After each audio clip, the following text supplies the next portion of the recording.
कमियां हैं उस कमियों को बताइए, हम उस कमी को दूर कर देंगे। तो इसमें दोनों में थोड़ा बहुत है, लेकिन किसानों का कहना है कि ये पूरी तरह से विधेयक गलत है।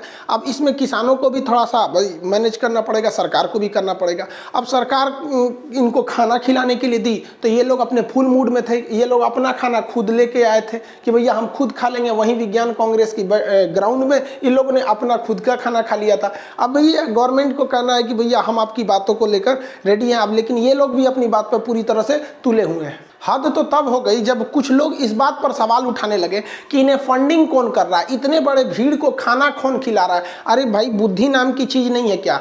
अब हद हो गई भाई साहब, अजीब दिमाग है इन लोगों का। अब बताइए, अब सैनिक के पास हथियार ना हो, शिक्षक के पास ज्ञान ना हो, लड़की के पास बाल ना हो और किसान के पास अनाज ना हो, ऐसा संभव है क्या? पृथ्वी पलट जाएगी भाई। पूरे हिंदुस्तान के 138 करोड़ लोगों का पेट ये किसान ही भरते हैं और आप ये सवाल उठा रहे हैं कि इनको फंडिंग कौन कर? भाई साहब इनके खेत का उगाया हुआ अनाज है। और ये देखो कोई 5 स्टार होटल में नहीं बैठे हैं। जिस बिल्डिंग में इनकी मीटिंग बुलाई गई थी वो बिल्डिंग पूरी तरह सेंट्रलाइज एसी थी, और जहां ये किसान बैठ के खाना खा रहे हैं ना, वो जमीन पर बैठ के खा रहे हैं। तो इनको फोटानी नहीं है, इनको कोई आए अपना खुद का अन्न उगा रहे हैं।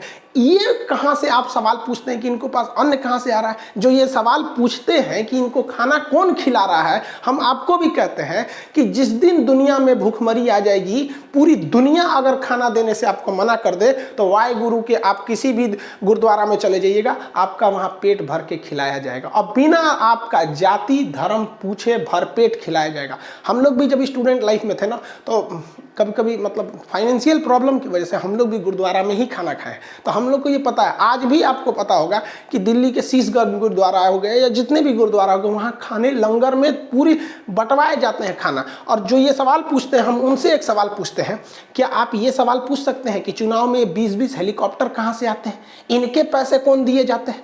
कभी नहीं पूछ सकते। हम यहाँ चुनाव का ना चिन्ह बदल दिए, वरना आप लोग हमारे इस बात को पॉलिटिकल एंगल में ले लो, इसलिए हम कहीं पे इसमें झंडा उंडा नहीं दिखाए हैं। और आपको भी ये पता है कि अगर हेलीकॉप्टर नहीं है ना तो मतलब चुनाव ही नहीं है। कोई पूछ सकता है कि हेलीकॉप्टर कहाँ आते हैं?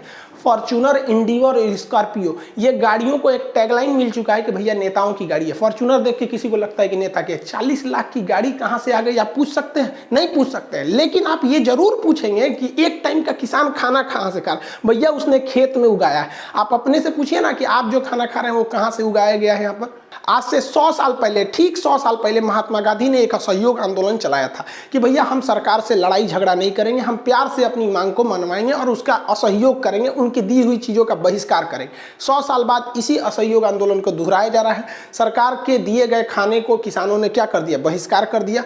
असहयोग आंदोलन भी अपने चरम पर था, जिस तरह अभी ये चरम पर है ये किसान आंदोलन। 100 साल में इतिहास जरूर दोहराती है, ये फिर आ रहा है। लेकिन अगर आप याद करेंगे तो असहयोग आंदोलन भी धाराशायी हो गया था और महात्मा गांधी ने असहयोग आंदोलन को वापस ले लिया था चौरी चौरा हत्याकांड के वजह से। गोरखपुर के पास चौरी चौरा जगह है जहां 5 फरवरी 1922 को भीड़ ने जिंदा पुलिस वालों को जला दिया, जिस वजह से आंदोलन को दबाने में अंग्रेजों को बहुत ज़्यादा सहूलियत मिल गई।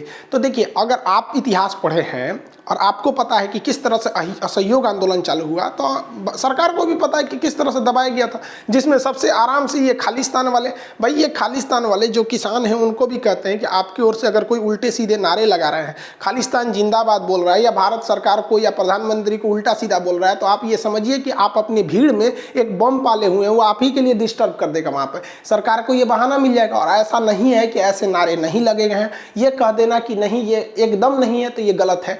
99-98% वहाँ पर किसान हैं, लेकिन 2% ऐसे लोग हैं जो उन किसानों के मांग को पूरी तरह से डाइवर्ट कर देंगे और सरकार को अच्छा सा बहाना मिल जाएगा दबाने का। जिस तरह से चौरी चौरा के बाद से दबाने का बहाना मिल गया, उस तरह ये खालिस्तान मुद्दा लेकर इस आंदोलन को भी दबाया जा सकता है। जबकि अगर आप देखेंगे विदेशों की बात करेंगे तो जस्टिन ट्रूडो साहब, इनको कनाडा में चुनाव जीतना है, सीख के ये चुनाव जीत गए, वहाँ खालिस्तान को ये बहुत ज़्यादा समर्थन देते हैं। यहाँ पर इनको यही रीजन था कि जब ये भारत में आए थे तो इनका कोई गर्मजोशी से स्वागत नहीं किया गया। हालांकि विदेश मंत्रालय ने अच्छे से इनको दबा दे दिया है कि भैया हम एक लोकतांत्रिक देश है, आपको कोई अधिकार नहीं है कि आप हमारे आंतरिक मामले में हस्तक्षेप करें। लेकिन हमें और आपको ये समझना चाहिए कि ये मामला यूएनओ तक चला गया है और यूएनओ के जो वो चीफ हैं पुर्तगाल के एंटोनियो गुटेरस, उनके प्रवक्ता ने कह दिया है कि भैया ऐसे आंदोलन को तुरंत मतलब समझा जाए, का अधिकार है। अगर आप इतिहास उठा के देखेंगे तो जब जब किसान आंदोलन हुआ है बहुत उग्र रूप ले लिया है। यही किसान आंदोलन था रूस में जारशाही शासन को उखाड़ फेंका था।